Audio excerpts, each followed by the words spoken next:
Halo teman-teman, perkenalkan saya Gamal dan teman-teman saya yaitu Kak Felicia, Kak Intan, dan Kak Osi. Kami akan berbagi wawasan mengenai strategi promosi dan komunikasi rumah sakit. Setelah melihat video ini, diharapkan teman-teman bisa memahami teknik strategi promosi dan komunikasi rumah sakit, serta bisa mengaplikasikannya di rumah sakit tempat teman-teman bekerja. Jangan lupa subscribe, like, dan share ya di channel YouTube Cars.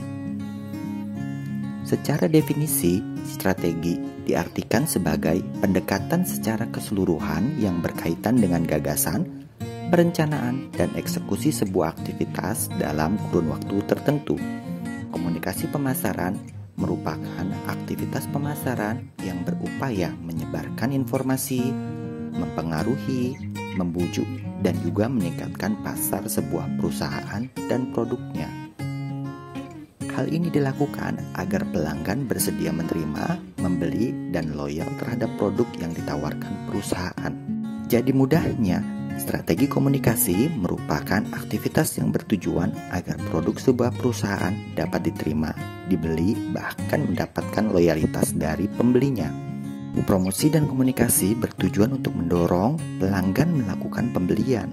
Komunikasi yang baik akan mampu meningkatkan hubungan antara pelanggan dan penjual barang atau jasa. Tahapan-tahapan dari komunikasi promosi adalah menentukan tujuan promosi, menentukan segmen dan target promosi, serta menentukan diferensiasi dan positioning. Metode ini dikenal sebagai metode STP yang diperkenalkan oleh Philip Kotler. Rumah sakit dapat menerapkan berbagai macam strategi promosi tergantung dari pasar dan kebutuhannya. Strategi pertama yang dapat diterapkan yaitu strategi profit tinggi atau high profit strategy. Strategi ini bisa digunakan apabila perusahaan telah memiliki posisi potensial di pasaran. Inti dari strategi ini adalah menetapkan harga tinggi disertai promosi yang tinggi. Syarat strategi ini bisa diterapkan apabila sebagian besar masyarakatnya sudah mengetahui manfaat dan keberadaan produk tersebut. Contoh strategi profit tinggi adalah pemeriksaan PCR pada saat pandemi COVID. Strategi kedua adalah strategi penetrasi preemptif. Strategi ini digunakan untuk menghadapi persaingan yang sangat ketat. Harga produk yang ditetapkan lebih rendah dari biaya promosi.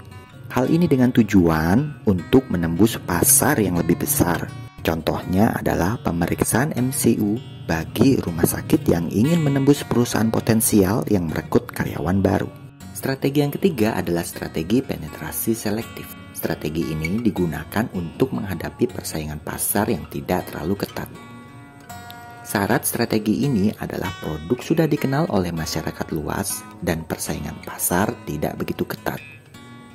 Contoh penerapan strategi ini bisa pada program penjualan produk layanan kemoterapi untuk pasien eksekutif di kota yang hanya memiliki satu rumah sakit yang melayani kemoterapi. Strategi ini diterapkan secara selektif untuk pasien eksekutif non-BPJS dengan memberikan fasilitas VIP kepada pasar tersebut, namun tetap memberikan layanan optimal kepada seluruh pasien. Strategi keempat yang bisa diterapkan adalah strategi profit rendah yang akan digunakan pada produk yang telah teruji di pasaran.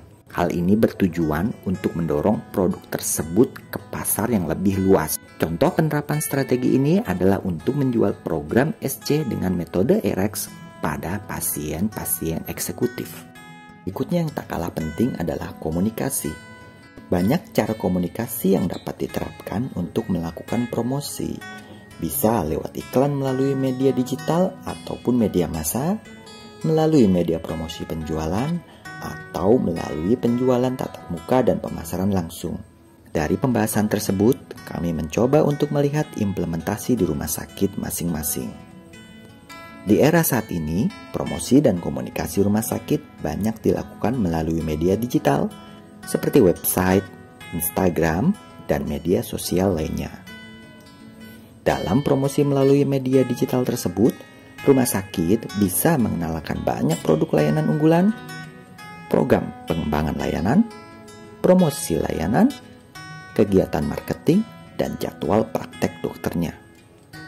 Komunikasi promosi rumah sakit dilakukan agar dapat menjaga hubungan antara rumah sakit dengan masyarakat maupun provider rumah sakit lainnya. Hal ini terlihat dari program Service Excellence yang dijalankan rumah sakit. Program ini diharapkan dapat menciptakan hubungan yang baik antara masyarakat dan rumah sakit, agar masyarakat dan rumah sakit memiliki keterikatan dan keterkaitan, sehingga masyarakat tidak ragu untuk mencari pelayanan kesehatan di rumah sakit tersebut pada saat mereka membutuhkan.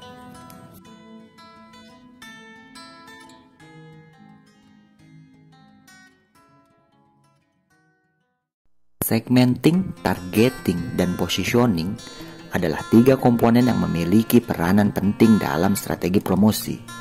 Ketiganya harus dapat dirangkai secara baik dalam menjalankan strategi promosi sebuah perusahaan.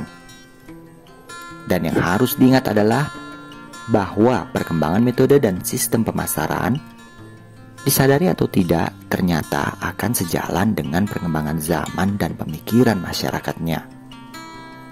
Demikian presentasi dari kelompok kami.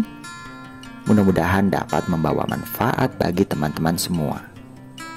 Terima kasih dan sampai jumpa.